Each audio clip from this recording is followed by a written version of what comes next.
everyone, Dylan here. Where the fuck have y'all been, really? It's been like 2 months, 3 months, give or take. No, but okay, on a serious note, I took a little break after WrestleMania, like I've been teasing about, and that break took longer than I thought it would. I'm going to try to get everything right back on gear. So, next weekend is Saturday night's main event for, holy shit, July, because that's what month we're in. So, I'm going to start it off by doing the Saturday night main event for 2025. I believe this was the one in January that I missed. So anyway, whichever one it is, it says in the flipping thumbnail whether I know what I'm doing or not. Let's crack into it. Show starts off with a wide shot of the Tampa Bay, Florida arena. I don't know its actual name, but that's where they are tonight. And then it shows everyone arriving. After that, we get a video package that's the same style as like the previous two shows. So I guess the one in November and December. I know they did one in December, maybe November. No, November and January. Point taken, you get what I'm saying. Joe Tessitore and Jesse Ventura, who gets a good pop, by the way, are on commentary, but they do their I'm doing the first half of commentary, then we send it down to names we'll say in a second for the second half. They run down the card real quick, and then it sends to Pat McAfee and Michael Cole, who is our commentary team for our first match of Seth Rollins and Braun Breaker versus Sami Zayn and CM Punk. So right now, they're in the midst of a little feud, and I say right now, aka whenever the Saturday night main event happened. Punk and Zayn are going after Rollins because the wise man recently picked Rollins as the wise man and Seth Rollins were in on a little ruse during WrestleMania. Paul Heyman double betrayed Punk and Roman to join with Seth. Seth started this little coalition he's got going on, which he'll have somebody else added to it later on. I think it happens during the show, if I'm not mistaken. But anyway, he adds somebody else to it. But before he adds somebody else to it, he added Braun Breaker as like his little protege. Sami Zayn and Punk don't like this, so they're going after Seth Rollins, and in Punk's case, he's going after Paul Heyman too. Yeah, this was just an explosive match off the bat to start off the show.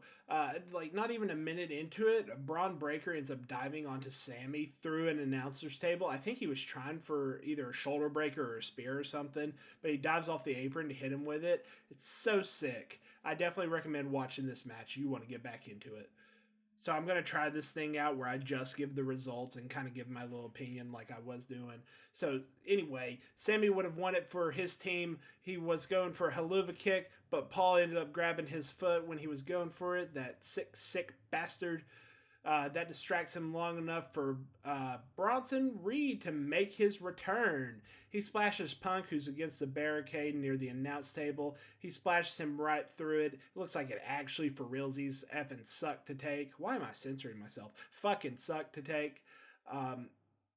That distraction was long enough for Sami to turn around, and he's like, hey, what are you doing? Okay, whoa, what's all this? He eats a spear from Braun Breaker in the process of all that, and his little coalition against their group lost. After Punk and Zayn regroups in the ring, Bronson looks at Rollins, and to be honest, as cool as the moment that's about to happen was, it would have been so much cooler if he just took out Breaker and Rollins and just started splashing everybody. And he's kind of his own little thing to go against everybody, don't trust him. It would have made sense from the storyline perspective too, but fantasy booking aside what actually happens, he ends up getting embraced by Seth. Seth shakes his hand, Breaker kinda sorta does too, and they stand tall together with Paul, and I'm going to call this group the Dangerous Alliance 2.0, because why not? It kind of makes sense, but it continues to grow. After that, we go backstage to where Chelsea Green is with her secret Hervis. They talk about her entering her second term as the President of the United States champion. That kind of worked. The camera follows her out to the ring after this little interview about how she's going to win it, and I love that. Keep that going, WWE. And then after that, we get into the first match of her against Zelina Vega. We're ignoring a botched 619. They had a pretty alright match. I mean, I'm not a big Zelina Vega fan, I'm sorry, but I respect what she's done. Her TNA work was pretty good.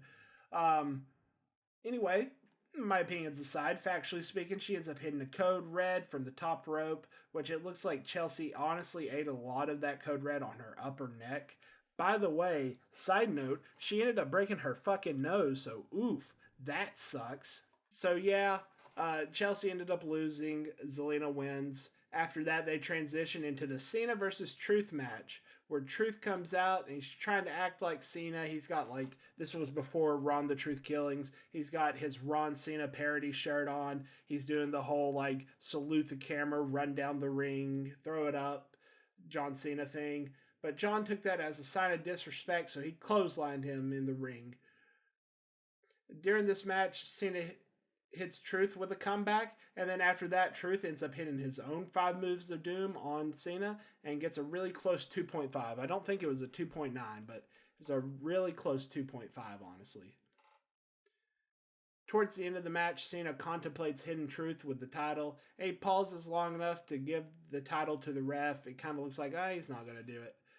As the ref's distracted from that, he low blows R-Truth and then hits him with an AA for the win. That dastardly heel. After the match, the Cena hits him with the title, and then he walks away with it after that. So I thought that would have been like the main event or whatever, but we got more to come.